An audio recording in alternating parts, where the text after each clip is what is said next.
I'm Jason Allen, and this is some breaking news this afternoon from CBS News Texas. The Fort Worth Police Department is about to provide a live update. This is on that deadly shooting that involved a police officer and a fire department arson investigator. This happened overnight. It was July 4th into July 5th.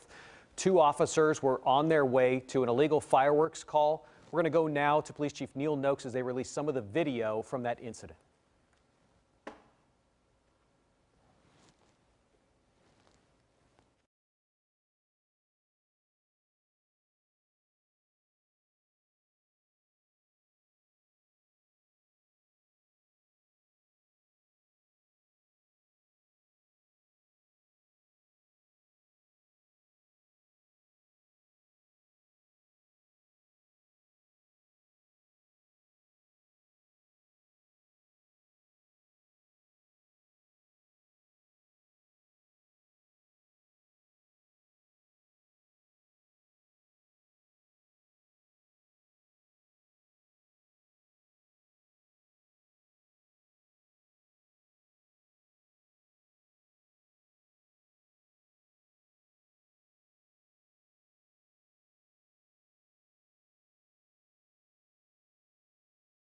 On July 4th, this team was dispatched to a fireworks disturbance call at the corner of Ross and 32nd Street, where there was a large block party going on. They spoke with the residents at the location about the disturbance, but did not observe active fireworks activity at that time. At around 12:25 a.m., this team was dispatched to a call in another part of the city, and on the way, drove past the block party at Ross and 32nd. Upon arrival, the officers observed an apparently injured Hispanic male walking away from another male holding a firearm. The officers got out of their vehicle and began walking toward the house at the corner, which was the location of the block party and the crowd. At the same time, the officers were stopping to investigate. Fort Worth PD 911 dispatchers received a call from a neighbor about a disturbance with people fighting at the corner of Ross and 32nd Street. Police from 054. What's the address you're calling about? There's a block party on the intersection of Ross Avenue and 32nd. Okay, Ross and 32nd? Yeah, there's lots of screaming and crying. I think they have a big altercation. It's a big old fight. Okay, yes, ma'am. Oh my God, they just shot. As the Fort Worth officer approached, a gunshot was heard, and a black male later identified as 21-year-old Billy Smith could be seen standing and pointing a firearm at what officers later learned was a Hispanic male on the ground next to an SUV.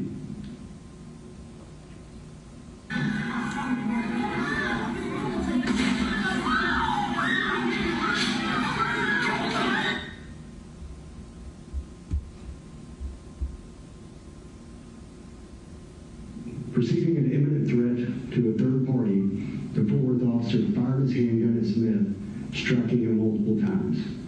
Smith fell to the ground.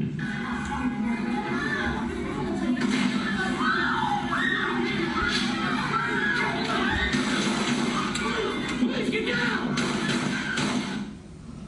At the same time this was occurring, the arson investigator, who was standing in the front yard to the officer's left, observed a second male later identified as 30-year-old bronze shade Mentor with a pistol in his hand. The pistol had a weapon light activated, which was shining in the direction of officers and the person on the ground. At this moment, officers heard two shots fired. Please get down! Please get down! In fear for the safety of himself, the Fort Worth officer and others at the location, the arson investigator fired his handgun at Mentor. The Fort Worth officer also fired at Mentor. Mentor was struck and fell to the ground, dropping the pistol. He then got up and ran south and around the corner of the house to the west.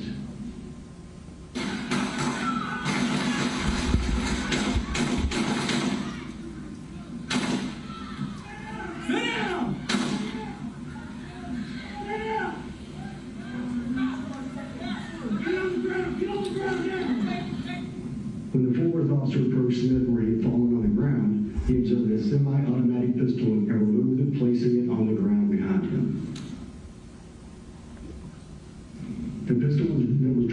Mentor can also be seen lying on the grass where he fell.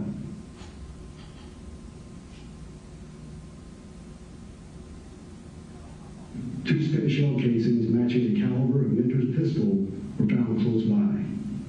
Investigators also found a leather sack, also known as a blackjack, on the ground next to the pistol. The arson investigator moved to the corner of the house where he encountered a male who was shot in the leg and provided aid to him. During this incident, a Hispanic male was sitting on the curb next to the SUV. He appeared to have been injured. Later, investigation revealed that he had been shot, stabbed, and beaten. The male and a female then left the scene in a vehicle, but officers were able to make contact with them later. Additional backup officers arrived and began establishing control of the scene. Officers located two additional gunshot victims, a male and a female. An additional male was observed on scene with an apparent gunshot wound to the arm. However, that person did not remain on scene, did not identify himself, and investigators have been unable to locate that male. Once MedStar arrived, Smith was pronounced deceased on the scene. Mitchell was transported to a local hospital and pronounced deceased at the hospital. It is important to emphasize that there is still much more information that we need to gather about this incident. Investigators are still attempting to locate and speak with several witnesses who were present that night but left before police could interview them, who we believe may be able to shed light on exactly what happened.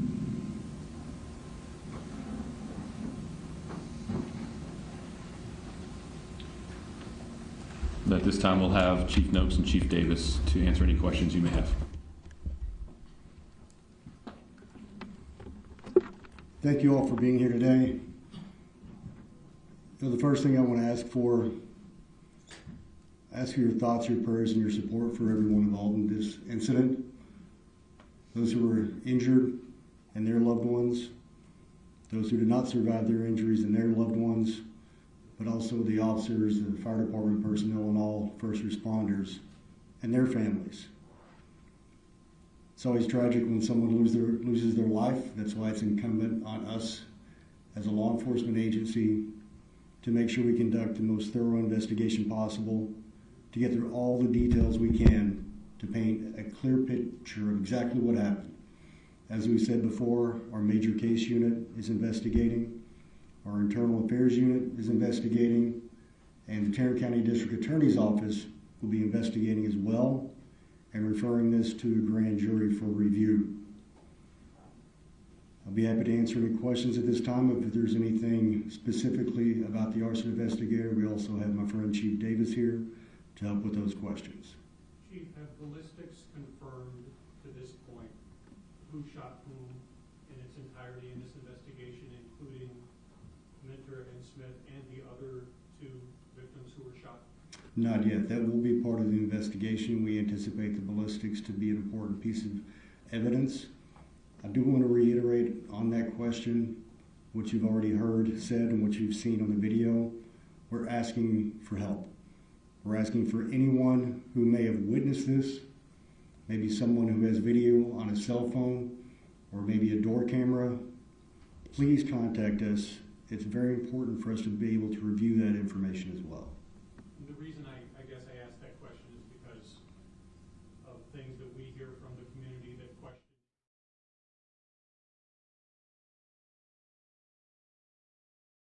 No, sir, that's why we are waiting for those ballistic results. Once we know, we will let you know. Chief, at this point, does it look like, from what you've seen, that this was a justified use of deadly force? You know, what I mentioned earlier about the thoroughness of the investigation. There was a time where we wouldn't release any information until we were at the conclusion because there's a lot to look at. But we know now we need to be transparent. We need to share with the community and show what we do have. We want to make sure we do that complete investigation before we make any ruling about anything. And we ask that the community allow us the time we need to make sure we have that investigation completed before we come out with a ruling on the shooting. Chief, have you spoken with either of the families of Mr. Mitchell or Mr. Smith? I have not. Do you plan to? We could at some point. I find sometimes reaching out to the family can be helpful. I find sometimes it seems more as intrusive. So we'll see how things go, and if that becomes an appropriate thing to do, then I'd be more than willing to do so. don't know, or you're trying to still figure out before the arson investigator and your officers show up why they were. No, what we what do sparked know, all of that?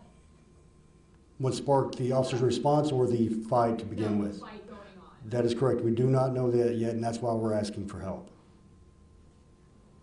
Do you know if this is going to be a teamwork thing that y'all are going to have for future 4th of July and New Year's and holidays like that?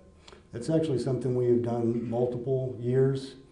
We have a great working relationship with the Fort Worth Fire Department. There are multiple things that we partner on together. This could be something we continue to do going forward, but those are definitely conversations that Chief Davis and I will have. With that teamwork that y'all done for several years, do y'all plan on more training with arson investigators and PD for responses like this, or is it you just rely on each department training for something like this separately? No, we try to train together as often as possible, especially when it's a co-agency response such as that. And we are actually very actively involved in the training of the arson investigators specifically. But our training facility, we're both here at the same place. So we are able to train together as convenient, and there's definitely an opportunity anytime we have an incident to learn from it and to tailor training around what we learn from those incidents. Chief, besides the 2 people who died, how many injuries were in total on this incident? We believe that other than the 2 that did not survive their injuries, we have 3. 2 were taken to the hospital with confirmed gunshot wounds. There was another gentleman on scene that we believe had a gunshot wound, but he was the one that left and did not identify himself. We're still trying to reach that gentleman, and if he's watching, we ask that he please contact us. We'd like to speak with him as well. And you don't know if they were shot by these 2 suspects? We're trying to find out exactly where the shots came from. Those 3 include the Hispanic male that you mentioned was shot, stabbed, and. Oh, correction, I'm sorry. That was the other individual, was the one that was shot, stabbed, and beaten. That would actually be for a total of 6. Thank you for the correction. And just to clarify, so you said you don't know what sparked the altercation, so you're not sure why he was shot, stabbed, and beaten? That's correct. And what was the extent of those injuries? I mean, was it, I presume they weren't life-threatening? I don't have any indication that they were life-threatening, but I don't know a lot about his medical status right now. Has he been identified? I'm sorry? Has that victim been identified? Yes, ma'am. Yes. Correct me if I'm wrong, because we've only seen the video once. The very first person to fire, I believe, was one of your officers. No. Or was it the? That's not accurate, actually.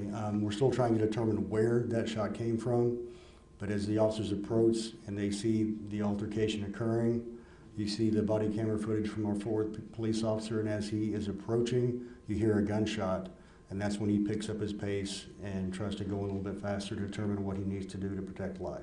And correct me if I'm wrong, did he announce himself? He did announce himself. If you watch, first is a series of shots, and then he announces himself. Okay. But did he announce himself and then fire, or did he fire and then announce himself? Fire and then announce. Okay. Protocol on that?